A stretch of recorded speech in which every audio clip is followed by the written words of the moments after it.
Hi, everyone. First of all, thanks so much for coming. It's so great to have you. As you can tell, I have a terrible summer head cold, which is such a drag.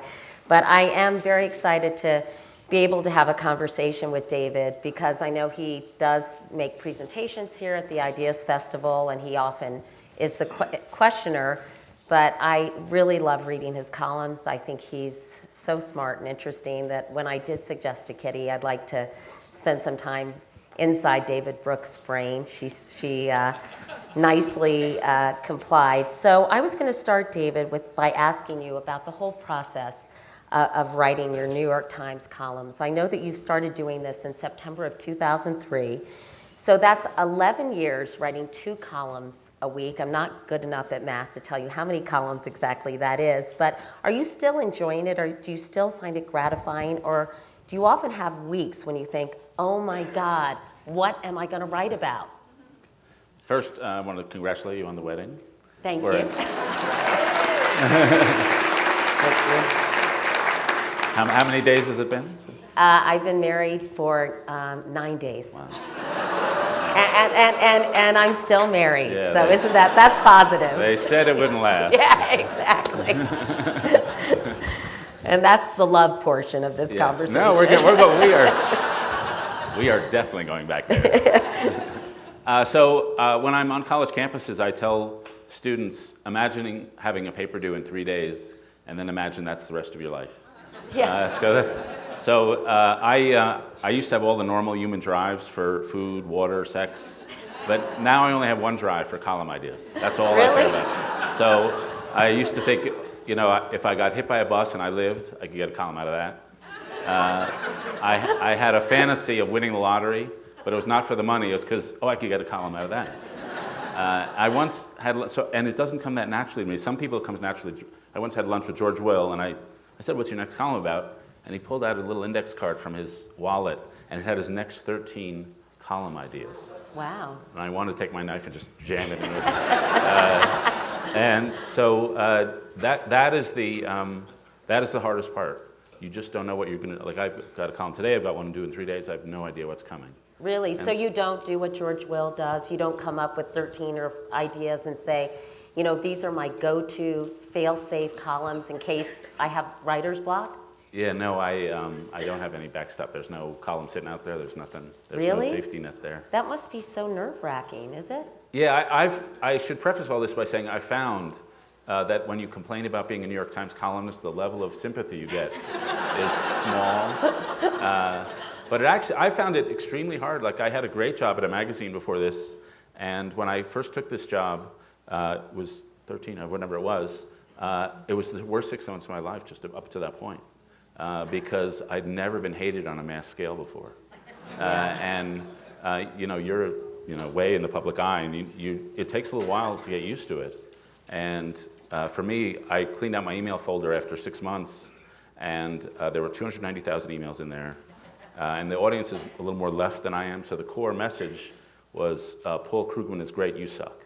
And that was the world I entered into. I don't know, you're in the public eye, it takes a while to I don't think you ever get used to the criticism. I mean, I think you can put it in perspective, but it is hard to handle. And I'm wondering, have the comments and the feedback you receive, has it changed over the years? Because I think you're really all over the place ideologically. It doesn't seem to me that you stick to one. You're not straight and narrow in terms of being a conservative columnist. Right. Well, in the beginning, we were doing the Iraq War, and I was pro-war, so that was, I think I'm consistent in that I have 2 intellectual heroes, Alexander Hamilton, who's all about social mobility, and Edmund Burke, who's all about modesty. The world's really complicated.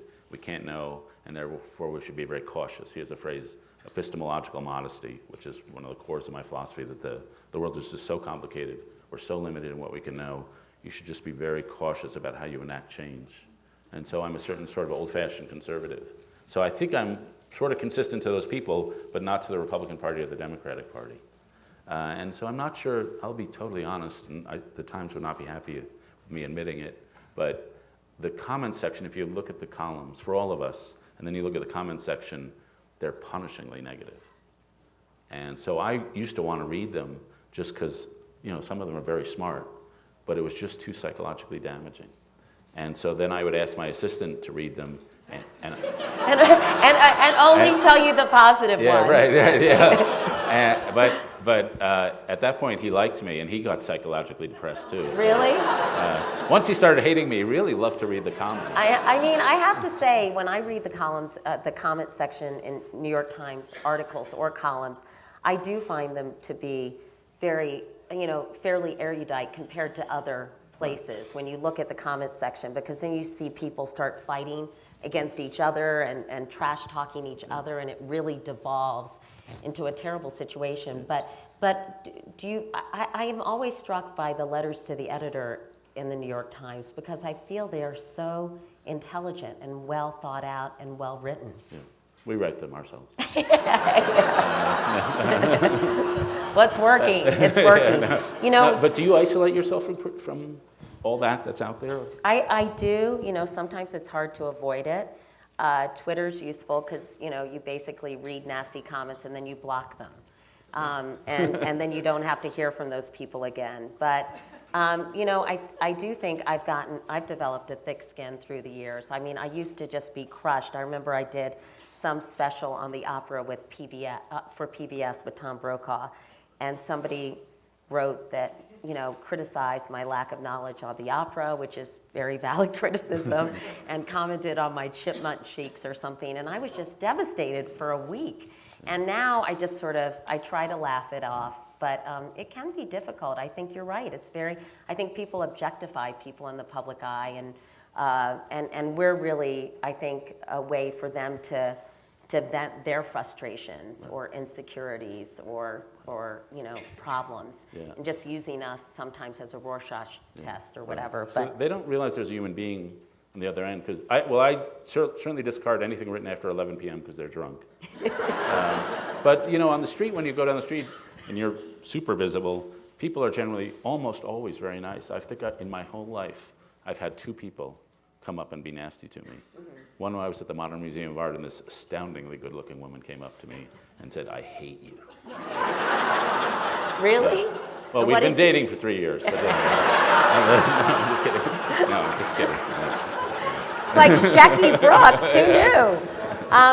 What did you say? I was just stunned. I said, "What are you doing Friday night?" No, I was just stunned. I was just stunned. Well, obviously you're a voracious reader, and I love the comments when you sort of nonchalantly say, "I ran across this article in the Paris Review." And I've asked this question before, but hey, why not? I'm curious, when it comes to establishing your worldview, what newspapers and magazines do you read on a regular basis? Yeah. I begin and end my day with the Atlantic Monthly. You're such a whore.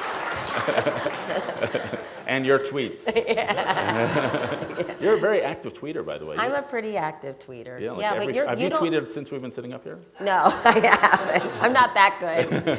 But you don't have a Twitter account, do you? No, I don't have that many ideas. If I get 2 a week, I'm lucky. Really? So I am not going to waste them on a tweet. But has there been any, I know Tom Friedman does, has there been any pressure on you to get more active on social media? Yeah, there's plenty of pressure. In the online world, they've doubled our workload. And so on the NewsHour, Mark Shields and I do this thing on TV, and then we have to do an online chit-chat, which is on sports. And it used to be just a mediocre version of what we did on TV, and we didn't like it.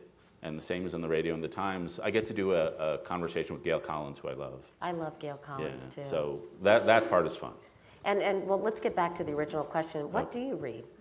So I'm debating how honest to be. I'll be honest. I got nothing to lose. They can fire me. My news consumption is small compared to most people, and certainly most people in the newspaper business. I spend a lot of time reading long-form journalism, a lot of time reading books, academic books that only have about 500 readers. I would recommend for people in the audience 2 aggregator websites. My number 1 go-to site is called The Browser. And they take the 4 or 5 best pieces on a given day, and they link to it. Mm-hmm. And so when I'm casually saying, I was reading the Paris Review the other day, well, I got that off the browser. Yeah. So, and then another version of that is called Arts and Letters Daily, which is a little more famous. And they just link to long-form journalism. And my basic rule is that read longer pieces rather than shorter pieces because you'll remember them. You can read 1,000,000 short pieces and they just go right through you. And so the longer is better. And so I spend amazingly little amount of time reading newspapers until it's an issue that I really, I got to know about Iraq, so I read that. Yeah. And what about other situations that spark an idea for a column? I mean, would they come from perhaps a conversation you're having with a neighbor or something you observe walking down the street or a TV show, that you may have caught? Yeah. If I go to a dinner party, what's the most interesting thing that I want to talk about at the party? That's as simple as it is. And now some columns you write to try to have influence. I rarely do that because I don't believe we have influence in that way. Really? So you get calls from the White House, say you're trying to influence the White House. And my general rule is for most White Houses, and this I give Obama credit, you write a critical column and the staff calls you the next day and they say you're a complete and total idiot. With the Obama people, especially in the early days, they were very welcoming of criticism. They thought it was part of the discussion. And so they would say, David, we really like you. We respect your work. It's so sad you're a complete and total idiot. And so they were respectful. But I've never had a moment where a president or a senator or anybody said, I was thinking about the issue one way, but then you wrote that brilliant column and now I'm thinking about it differently. That does not happen. They want to know, politicians want to know, are you on their team or are you on another team? And are you writing something that's helpful to them or not helpful? And I mean, you interview these people. My impression is Henry Kissinger had a famous saying where when you're in office, you're spending your human capital down. You're not learning anything. You're just too busy. And so you start with a level and then you're driving my way down. I could see Jane Harman, a longtime member of Congress, nodding. Now she's back in the human capital business at the Wilson Center. She's building it back up. But you're just so busy. And your face is pressed to the window. You're thinking, they make these amazing decisions, and they've got 5 minutes to make the decision. And so you don't try to influence them. I consider it just adult education. There's a lot of adult educators. I think we're in the business of just spreading ideas around. And the best phrase I've heard about writing, or a good phrase, is we try to provide a context in which other people think. And so we don't tell them what to think, they're not going to listen to us, but spark their own thoughts. Well, I know your columns do that for me on a regular basis, so I appreciate that. And I'm wondering if you have much contact with the other columnists at the New York Times. In fact, I got a very funny question on Twitter for you, David. DC Cutler Sports, whoever that is, wanted to know, do you, Tom Friedman, and Maureen Dowd ever go out and have a karaoke night in Manhattan? And I thought, well, that paints quite a picture. Yeah.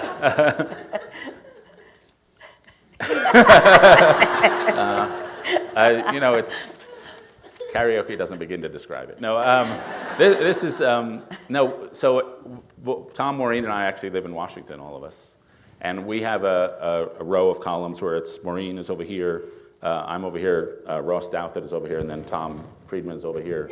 Tom has the nicest office, but so we're all in a row. The problem is, we're traveling so much. So Tom is off, he was actually in a submarine recently and underneath the Arctic. Ross is off, well, he's got small kids, and he's off in Rome. Maureen's in LA or out in Colorado chewing up weed. No, I'm kidding. I'm at the Library of Congress or something. And so it's sad that this is the problem with daily journalism. And what you are doing now, there's so much pressure to take care of that day's events.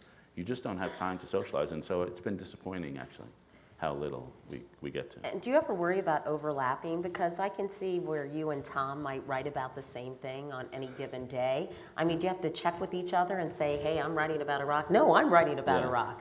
If it's Iraq, I give that one to Tom. Yeah. So we sort of have some overlap. Like today, I wrote a column about Airbnb. I had breakfast with a guy who was here at the festival. I interviewed him for Yahoo. He's nice, isn't he? Really nice. He's worth $1 zillion at age 14. I know, 30. No, he's 32, and I guess he's going to be one of the youngest billionaires in the country. Yeah. That should have been nicer.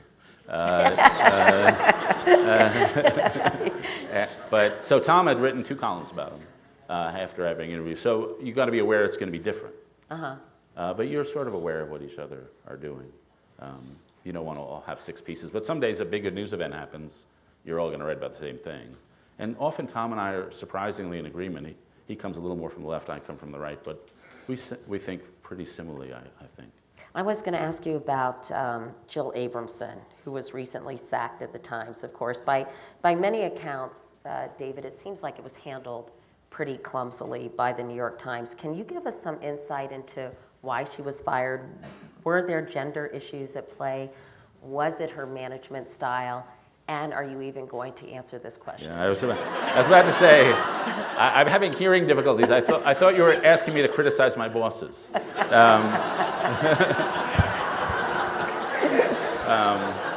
Former boss. Yeah. How's the top crew at CBS, by the way?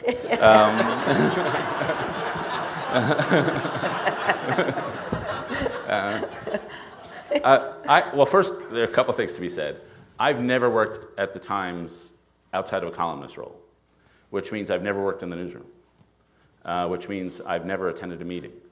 And the columnists, we have this very hothouse flower treatment. And so we can write about anything. I've been there over a decade. I've never had a performance review. We can go anywhere we want, and we are just left alone. Academics have more oversight than we do.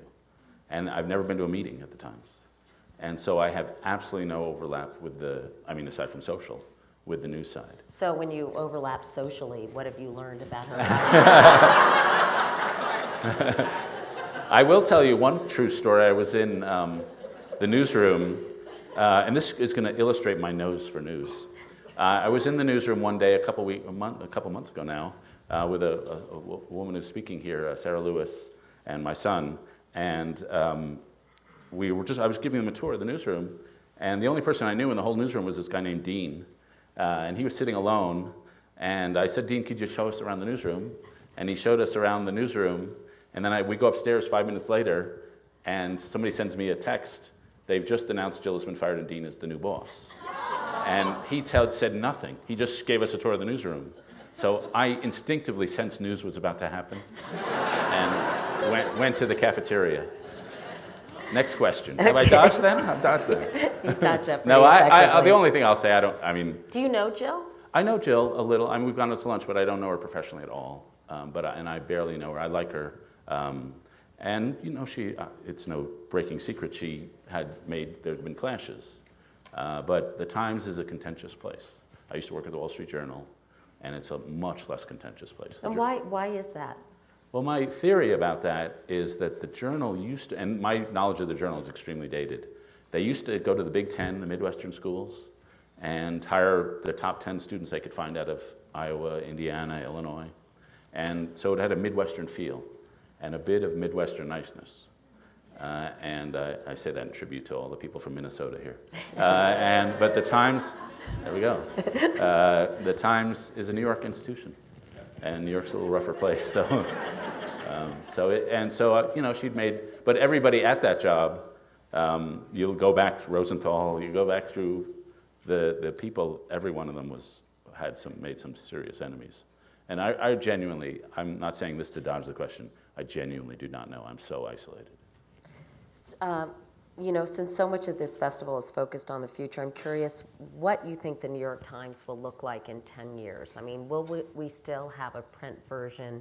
Will it be as vibrant and thriving as it is today? And how do you see the transition to digital? Because one of the criticisms is it's been sort of behind the 8 ball in that department.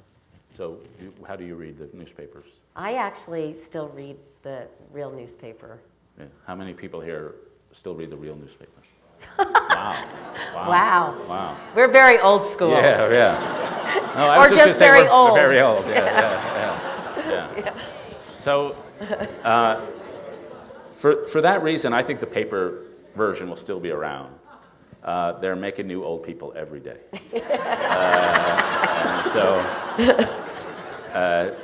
And I could be wrong, but just in terms of the whole climate of the place, about 4 years ago, it felt like we were in the whaling industry. It just felt collapse. We were just going downhill. We were laying people off. We were at buyouts. And it's just like, and we thought we won't be here.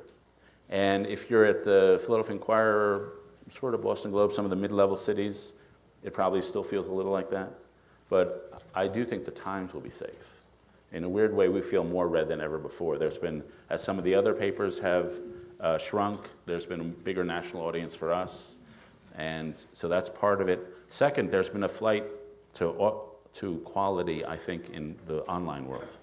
So I used to read blogs, and I'd be reading some intelligent blog, and then the blogger would sign off and saying, "I've got to sign off now. I've got to go off to junior high." And I realized I've been reading a 12-year-old. Really? Yeah, and so he was smart, but he hadn't actually done the interviews. So if you work at the Times, we actually do the interviews. And so I think so now it feels we're doing okay. And I actually think our online version is really good compared to every other one I've seen. And so I feel we're okay. I think I'll have a job in 10 years that looks pretty similar to the one I have now. And how do you, I feel like there's so much information out there. You feel like there just aren't enough hours in the day to consume the things that you should be consuming. And so do you rely predominantly on these aggregators, on these services that you feel are a trusted source of collecting everything that's out there? And if you read them, do you feel pretty good about sort of what you've read that day? Yeah, I follow Twitter for that reason. Like I follow Twitter for people who are linking to stuff. Right. And so not because I want to know what where they're what eating. They had for lunch. What they had for lunch. And so I follow it for that. But usually I'm just picking on one subject at a time. It's like you're working on a story.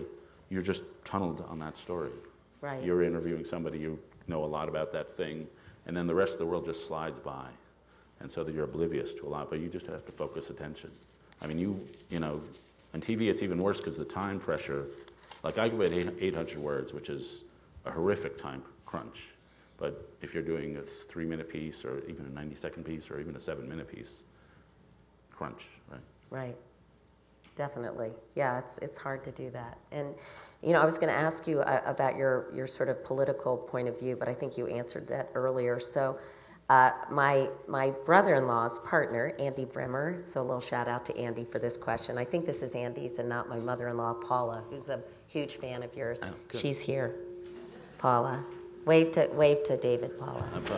I met John's dad a few minutes ago. Oh, he's great. Herb is here as well. Did you write any of these questions? Is it? Yeah, I wrote a lot of them. I did, but I did solicit questions because it's fun for me to hear what other people want to know. Yeah, that's good. I mean, that's really what I feel is my role, not to necessarily just ask what I want to know, but. Now, when you're doing Obama or somebody like that, how long does it take you to find the questions, to find the right question? To find them or to write them? Or just to figure out what questions you're going to ask? Well, I usually just read a boatload of stuff, and then I meet with people I respect and like. For example, when I was interviewing Governor Palin, I talked to Sam Nunn, because I know Sam Nunn. I was interested in bioterrorism and wanted to ask her some questions about that. And a whole host of, I didn't, because it was just, and then, it was interesting. I talked to Richard Haas, who I saw on my way in here, said he thought you're the best columnist in America today, which was a nice thing for him to say. So, I think I often go to people who are experts in various topics because, as as a journalist, it's easy to be 5 miles wide and a 1/4 inch deep on any given topic. Right. So I really feel that I have to educate myself. But then when I solicit questions via social media on Twitter or Facebook, or Tumblr, it's very exciting for me to see how engaged people are and how interested they are. So since Paula is a big fan of yours, wait, before you get to that, I'm curious. When you were doing the Palin interview, did you know what was happening at that moment? I wasn't sure. I thought that everyone would see that interview, that conversation, through their already pre-established prism. People who liked her and supported her would blame me for asking unfair questions, and people who didn't like her or felt that she wasn't competent to be vice president, that would be kind of confirmed by that conversation. I sort of had a sense, but it was actually the second interview in Ohio that I asked the question, which ironically is the one that's often cited, because I felt like there were so many more interesting questions than that. That was just an off-the-cuff question during the walk and talk that we needed to get B-roll of the two of us walking.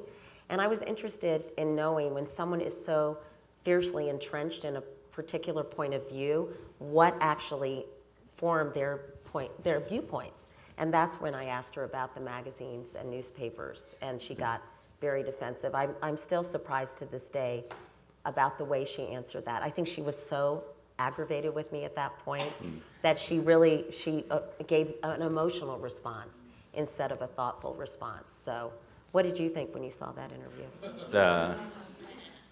I thought, I actually started out with some sympathy when she was nominated, because the immediate reaction, we're all in the convention center, and the immediate reaction was so hostile. And it was, frankly, I heard some, not New York Times they announced it in Ohio. I must have been already at somewhere, wherever the convention city was. And I remember some newspaper people calling her trailer trash, and I was so offended by sort of the cultural, frankly, coastal snobbery that I was sort of on her side. And then it became clear that she wasn't qualified, I think, from that interview. Yeah. Anyway, moving on. So back to Andy Brimmer's question. And I want to talk to you about the culture wars, because I feel like they're more intense than ever. I went to one of the sessions about gun control. And why do you think that's the case? Why do you think that there's such a cultural divide in this country? Yeah, well, I think on that issue, the Greeks, we're trained to think economically, like we're motivated by self-interest. But the Greeks had, I think, a superior understanding of what motivates us. They had a phrase called thumos, the Thematic Drive, which is the desire for recognition, and that we all want to be given respect. And so the gun issue is not actually about guns. It's for people who feel that the people from the coasts and Aspen, as you were talking about Sarah Palin, I was thinking, from my window I can see Vale.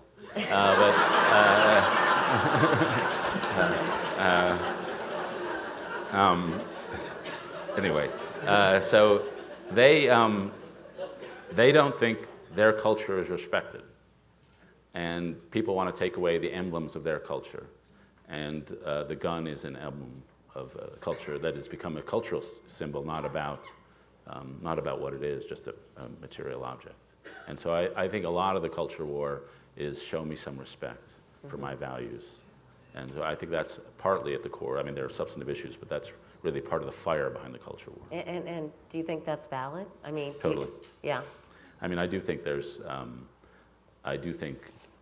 both sides. Yeah. I mean, I think it's somewhat asymmetrical, frankly. I think there's certainly a lot of hostility. If you're in Red America, there's certainly some hostility toward coastal America.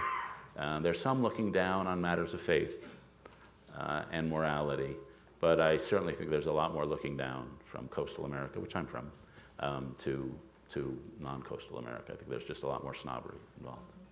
And how do you change that? I mean, is it possible to make people at least more sort of respectful and empathetic of other people's positions and points of view? Well, I mean, the obvious thing is direct contact. So I do a show with Mark Shields on Friday nights, and Shields said he had never showered with a black man until the Marines, or really met any seriously from a white neighborhood in Boston, and he joined the Marines and had the contact, and that changes your world. And if you are I grew up in Greenwich Village in New York, so it's not exactly middle America. The one story, I'm going to tell one story about my political evolution. So when I've told the story, I think, on this stage before, but I'll do it again. My parents were somewhat left-wing, and so in 1965, they took me to a be-in, where hippies would go just to be. And they set a garbage can on fire and threw their wallets into it to demonstrate how little they cared about money and material things. And I was 5, and I saw a $5 bill on fire. And so I broke from the crowd, reached into the fire, grabbed the money, and ran away. And that was my first step over to the right. I guess the question is, did you get burned? I didn't notice I had $5. I think I got a piece of a bike out of it. And so I'm from Greenwich Village, but if you go to, I would say you go to, and I've spent now a ton of time in Red America and comparing the two. And if you were, I don't know, it's hard to make generalizations. There's great people and bad people in all places. But if you were, there is a certain sort of town where the first question is, what do you do? That's the town I live in. And you go to certain places and that question never comes up. And if you were had totally screwed up, were morally, psychologically adrift, which town would you rather be in? The question is not clear to me. And you see people holding each other up in automatic ways at certain parts of Red America. Just one story. A friend of mine named Rod Dreher, his sister died of cancer. And they're in northern Louisiana. Very religious, would say evangelical, fundamentalist community. And so his sister died, and one of the things that his sister Ruth and his mother used to do on Christmas Eve, they would go to the cemetery, town cemetery, and put a candle on each gravestone. And so Ruthie has died that year, just before Christmas. And the family is over at the house, and Rod says to his mom, would you like to go to the cemetery and put a candle? And Mom says, I'm sorry, I just can't do it this year. And so they're driving to somebody else's house, and they drive by the cemetery, and somebody else has put a candle on every single headstone. And somehow that act of community, you get that. I mean, you're going to get it anywhere, but you get that in some places. And you feel that it's more prevalent? I don't know. I hate to generalize along that line, but I do think there are certain cultures where status is less accorded to career and more accorded to character. And I do think there are certain, the phrase I like is moral ecology. There are certain moral ecologies. And they vary from place to place. And that doesn't mean there's black and white, but the average of behavior is slightly this way or slightly that way. Talking about your political evolution at a young age, that's a good segue to Andy Brimmer's question. I mean, he wanted to know about Bill Buckley, because I know he was a big influence on you. And he asked, what was he like, and how did you meet him, and why did he have such an impact on your political evolution? Yeah. I was at the University of Chicago, and I was a columnist for the school paper. I was a humor columnist. And Buckley had written a book called Overdrive, which was a very pretentious book. And I wrote a parody of his life as a name-dropping blowhard. And so I said he wrote the first 3 volumes of his memoirs on the day of his birth, all of human history up to his conception, and then I forgot what else. He's at Yale. He wrote a few books: God and Me at Yale, God and Me at Home, God and Me Go to the Movies. He formed 2 magazines at Yale, one called the National Buckley, one called the Buckley Review, which he merged to form the Buckley. And so I wrote this, and so he came to campus and he gave a speech, and he said to the whole student body, David Brooks, if you're in the audience, I want to give you a job. And so that was the break I got. Wow. And sadly, I wasn't in the audience. I was actually out in California on my first TV appearance. I'm going to ask you about your first TV appearance in a second, but my first was at age 20. Milton Friedman did a show, Debating the Young, and a PBS show called Tyranny of the Status Quo, and I was on the left. I was a socialist then, and I would make a point with, an argument that I'd read in some textbook. He destroyed it in about 6 words, and then the camera would linger on my face as I tried to think of what to say. And it was like, it's actually, if you go on YouTube, you can see me doing that. Really big glasses. So is that when you made the shift, when Milton Friedman had you for lunch? Not exactly. It was one meal with a really short Jewish guy. But he opened my eyes. I'd never met anybody who thought like him at all. So he opened my eyes. And so I came back and I worked as a reporter in Chicago, and I covered crime. And I saw what had happened, what I thought was bad welfare policies destroying Chicago. And that switched me over to the right. And I called Buckley up 3 years later, and I said, is the offer still open? He said, yes. And so I was covering rapes one day. 24 hours later, I was at his Park Avenue apartment, going to dinner. There were finger bowls I mean, I remember thinking, this is watery soup, this is terrible. But, and I just, and then he became my mentor, and he was your mentor, he not only edited my prose and told me how bad it was, took me to Bach concerts, took me yachting. You became really close to him. And then he sent you off. And his greatest capacity was for friendship. Fantastic friend. So one of his biographers calculated he probably wrote more letters than any other human being in the 20th century. He was just writing out torrents of letters. He had the sort of brain that just could not slow down. He just did not know how to slow down. And so if it wasn't articles or spy novels, it was letters. And so he really became the mentor, and then he sent me off. And so how many years did you work with him? 18 months. 18 months. Yeah. Okay, and now I have to ask you. No, well, wait, I'm so boring compared to you. Philosophically, how did he shape you those 18 months? Obviously, it sounds like he taught you some important life lessons about friendship, exposed you culturally to all sorts of things. Right. But in terms of your philosophy of life and your political point of view, how did he shape those? Right, well, he created a tradition of conservatism. Remember, in 1950, there was barely anything called conservatism. And he and Friedman and others, a lot of former leftists like John Dos Passos, Max Eastman, James Burnham, they formed what we think of as conservatism. And so you didn't only go to National Review, you joined a whole tradition. And it was a tradition stretching back, and then had me read Edmund Burke again, had me go back to Augustine, and his brand of conservatism was a Catholic, somewhat libertarian strain. But you were joining a movement. And you went back to Whittaker Chambers, who was more or less his mentor, who was involved in the famous Hiss Chambers trial. And so you really were joining a whole movement, a deep intellectual movement that was not so much a political movement, it was an intellectual movement. And so I just read all those people, and some of them were still alive when I was there. James Burnham, this great writer from the 30s, who was a Marxist, then became a great writer on the right. He was still there, though. He had suffered a stroke, so he had no long-term memory. And so every time he met you, he met you for the first time, which was sad because Buckley was his closest friend. But every time he met Bill, he met him for the first time, and it was sad to see that. But I really joined a whole tradition going back to Bagehot and Russell Kirk, and it was part of being a movement, and it was really intellectually forming.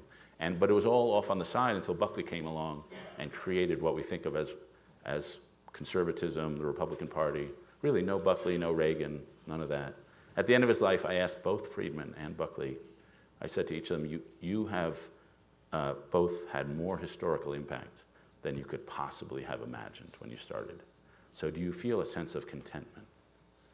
And neither understood the question. They felt none of that, no contentment, like, I've had a great life. They might have felt that, but they were just always thinking about the future. There was no sense of satisfaction. What do you think they would think of the Tea Party today? They would be more friendly to it than I would, both of them. Both because they were both more libertarian, and also because they were way more anti-establishment. They both loved poking holes, and at the establishment, they liked being rebels. Friedman, from strictly intellectual grounds, because he had a completely formed worldview, Buckley enjoyed the combat of it. And if you go back to some of the early Buckley's speeches in the 1950s, and the debates he had, they were brutal. He and John Kenneth Galbraith and those guys would go at it with a vigor that was just, insult each other. I mean, the famous Gore Vidal debate, I think at the 1968 convention, which we will not repeat. But the politics, as he waged it, was brutal. And he was really going after New York, the New York Times. I mean, he would be here, but he would go after everybody here. And so they would have much more sympathy maybe than I do. And how do you feel about the Tea Party? I know you've written about them, but it does seem, David, that our government is more dysfunctional than ever. We're more polarized than ever. The notion of compromise is a dirty word more than ever on Capitol Hill. So how do you see us getting to a place where there can be a moderate middle? Yeah. Do you think that's possible to return to those days? Let me quibble with one phrase in your question, which would be moderate middle. So I'm a moderate, but I'm not in the middle. And what I mean by that, I think being a moderate is seeing politics as a competition between partial truths. And so we have, like in this era, we have a competition between security and freedom, between achievement and equality, between mobility and cohesion. And both sides have a piece of the truth. And often you want to be radical on both ends and try to balance. So it's all about balance. And so you can really value things that are on each ends as long as you try to balance these opposing things. And as long as you understand that politics is a messy, slow, as Clausewitz said, boring through hard boards.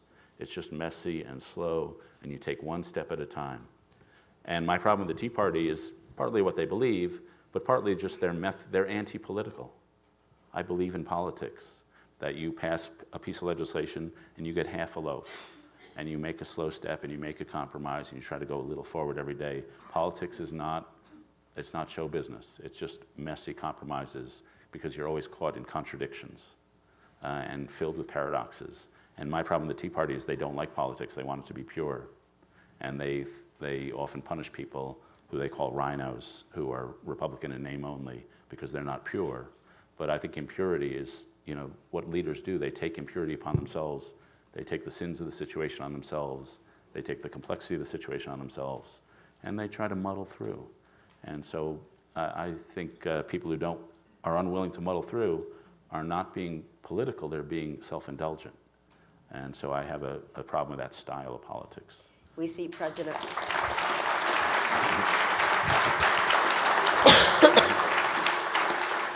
we see President Obama now trying to get many things accomplished through executive order.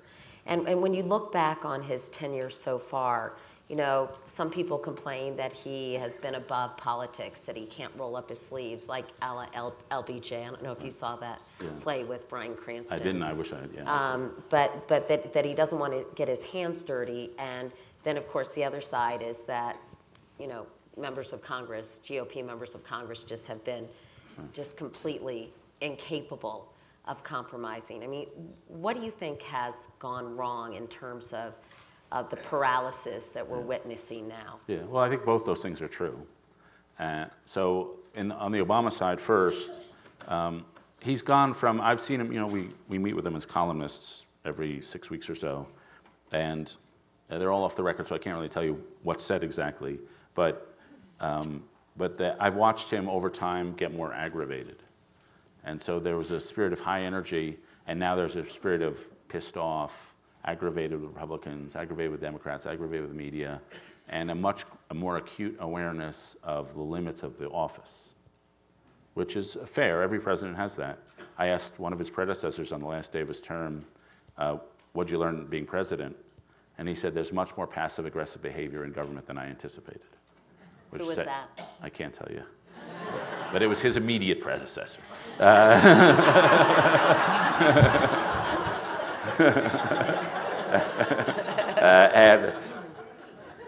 Okay, there go the off-the-record rules. Last time you're invited to the White House. Yeah, right. No, I've kept the Obama things good. And the Clinton, Hillary, I always keep those rules. So I think he's just gotten more aware of the limits of the office. And you have to remember how just damn tiring it is. And so I think they've gotten just more tired and more aware of limits and more minimalist, which goes with some of his natural caution. So I think that's been somewhat of a problem.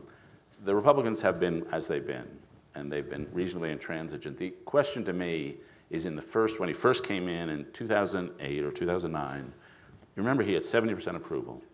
He was sort of in the messiah phase of the presidency. He would actually, when we'd have lunches and dinners with him, he would be carried into the room by cherubs. They'd be floating down. Sort of. There'd be a white light. A white light, and there he would emerge out of the Rahm Emanuel throwing rose petals at his feet. And so I thought at the time, and a lot of us talked about this at the time, that, okay, the Republicans they're going to be against you, but it is possible to carve out a 60-40 center-right majority. I mean, a center-left majority. Peel off some of the Republicans, get some issues that appeal to them, and then build a governing majority that way. And I thought it would have been possible to do that by doing something like tax reform right away, where you had a lot of Republican interests, some other issues, and they never would go there. I think in part because they were super sensitive to all the criticism they were getting on the left. That was always where their ear was most sensitive. And second, because they happened to come into office at a time of financial crisis, and they had to do the stimulus package, and that happened to be very polarizing. And so in some sense, by their own fault, some sense by historic fate, they never could build a governing majority. So they were stuck with a minority, there was a minority opposing them, and then nothing could get done. Who do you think the Republican nominee for president will be? Do you have any idea? Because a lot of people are saying Jeb Bush is now, less appealing because of what's happened vis-a-vis immigration. Right. Yeah, if I had to bet, and I say this, well, I'll say two things. One, I still have to guess it's going to be Clinton Bush. That'll be new and exciting. I'm wondering, don't they have, can't we just skip to their grandkids? Aren't there like little young ones running around? But having said that, and I didn't get to see Hillary yesterday, I guess. Everyone told me she was fantastic. But I think her candidacy is much weaker than it looks. And I think that of Jeb Bush's. And I say that because I just think the party has moved left. The people are really unhappy with the country. And there's just a tremendous hunger for something new. And so if somebody can come along and fake hitting her from the left, I think it's a viable candidacy. And I know a lot of people who are with her on the surface, but in their heart of hearts, they'd like something a little fresher and more exciting. Like Elizabeth Warren? Or somebody, yeah, it could be her, it could be somebody pretending to be her.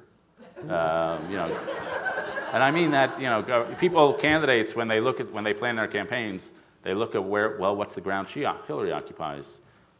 Sort of centrist, Clinton era, pretty well connected to finance.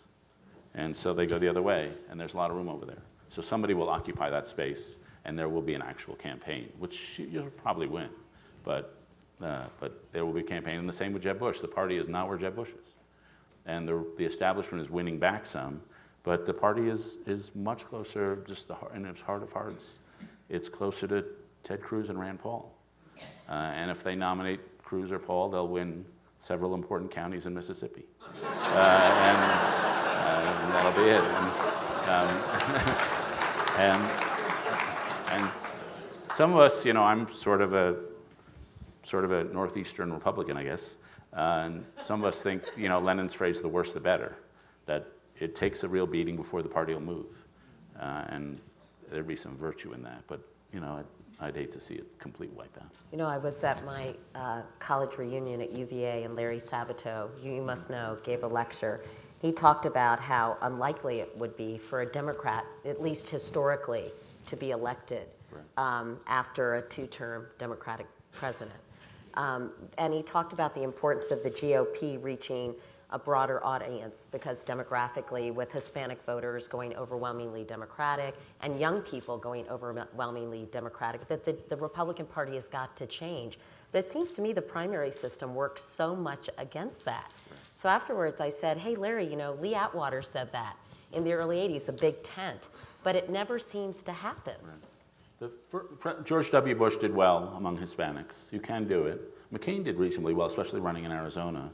But the party has moved and has become more intolerant of you couldn't win running George Bush's compassionate conservatism campaign anymore. It's become angrier and more oppositional. And so I do think the Republicans are going to do quite well this year, but I would be shocked if they won the presidency for just the pure demographic reasons. You go to the Republican events and you see every shrinking group in America is a Republican now. And so if this country had a rising group of 87-year-old white guys in Florida, they'd be doing great. But no offense, half the audience here.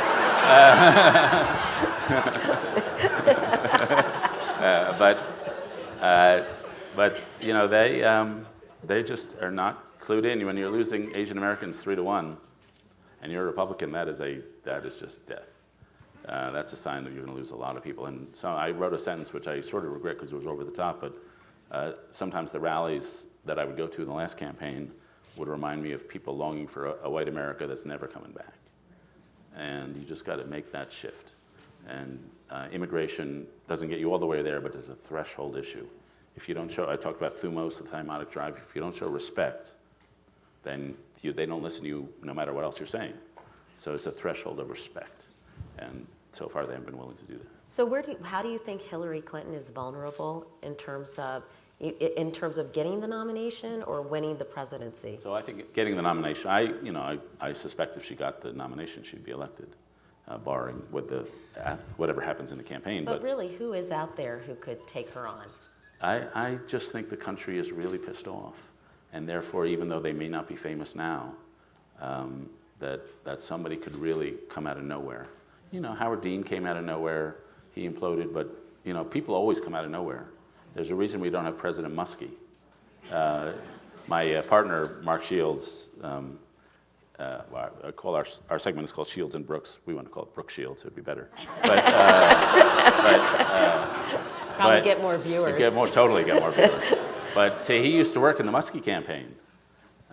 His joke is, I'm the guy who told Ed Muskie to show a little emotion. It would be good for them.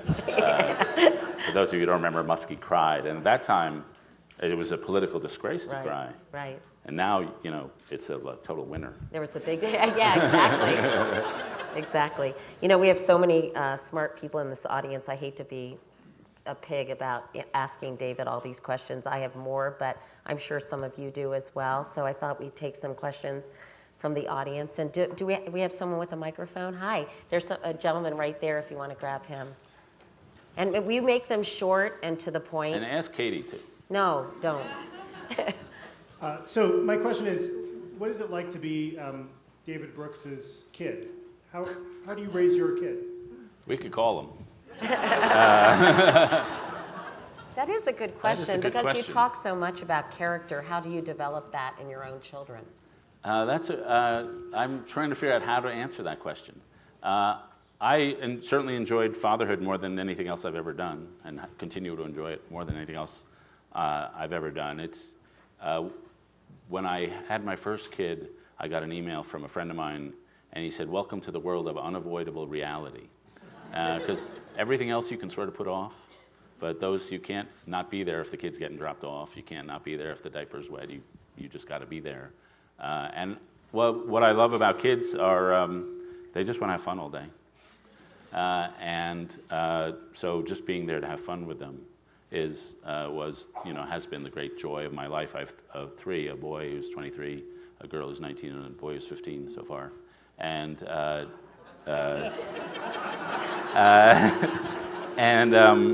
What's your 23-year-old doing? He's joining the Israeli army. He's in Israel. Really? Yeah. Well, that must make you pretty nervous. Yeah. He believed in the cause and knew he needed one hard thing to complete his trip to full adulthood. And he was right. I appreciated his wisdom about himself, and he wanted to do that, and he believed in serving Israel. And so he's over there doing that. Are you, about these three teenage boys? I interviewed Tony Blair about this, about that in Iraq yesterday, and I asked him. The news had just broken that these three teenage boys had been found murdered, and he said it was going to be catastrophic to the process over there. I mean, you must be pretty trepidatious yourself about. Yeah, it's funny. I've been in Israel many times during wars and intifadas and things, and the country it's a completely different country it's a small country, but the path from Jerusalem to Tel Aviv is culturally a century's gap. And between Tel Aviv and the settlers, even more. And yet when something happens, the whole country does pull together as one. There is one amazing cohesion they have. And I'm sure they're pulling together as one right now. One of the things it'll do, I think, is increase the solidarity with the settler movement and people in the West Bank and make it harder. But I didn't have much hope anyway. Can I ride one hobby horse about parenting, just to get back to parenting for one thing? And this is something I hope we did well, but what I teach, and I see in my students something a lot of parents are doing bad, and it's become a cause for me. So a lot of parents, especially in basically our demographic, love their children passionately. They also desperately want their children to do really well in life, get into college, get great careers. And so these two forces collide to mean intense attention, intense effort, intense care and love for the child, but also intense anxiety about them not doing well, not getting to the right college, not getting the right job, and intense love and relief when they do something well. And so the kids are bombarded in a world in which when they do something really well, they get super bursts of love, and when they don't do something well, there's a little withdrawal. And they begin to feel conditional love. I'll love you as long as you're on my balance beam. But if you get off my balance beam, you're in trouble and we'll cut you off. And I see this in my students, that the wolf of unconditional love terrifies them. It leads them to lack of internal criteria to make up their own decisions. It makes them, in the most concrete sense, have two majors, one for mom and dad and one for me. And they live under this inability to really lead their own lives, because the final act of parenting is letting go. And I see, some of the parents not coming to convocation because they don't like the job choice. And I've seen some very strange things in our culture, in a high-achieving, high-pressure culture. In fact, you wrote about this, which I quoted you in one of my graduation addresses this spring, called The Employer's Creed, which is kind of a variation of what you've been talking about. You write an open letter to employers urging them to, quote, to hire people who have, quote, followed the cookie cutter formula, to not hire people who have followed the cookie cutter formula for what it means to be successful, and you have no clue what the person is really like, except for a high talent for social conformity. And you call such people not so much human beings as perfect avatars of success. Yeah, I mean, especially at the tippy top at UVA or at Yale, where I teach, or places of that Thank caliber. you for comparing UVA to Yale. Appreciate it. Yeah, I've got many reasons to do that. Wahoo wah, what do you say to each other? That's it. Yeah, that's it. that's it. Proud. But no, I think the whole point of that column was that we're creating these sort of rigid, myopic, boring people by encouraging them to take a particular track towards success. They don't fail. They don't do something because they're passionate about it. They do everything because it's what's expected. Yeah, and they know what employers are looking for. And so they know, like I've had students tell me, my employer wants a clean narrative line in my resume. If I've got to have a label, I'm the physics kid.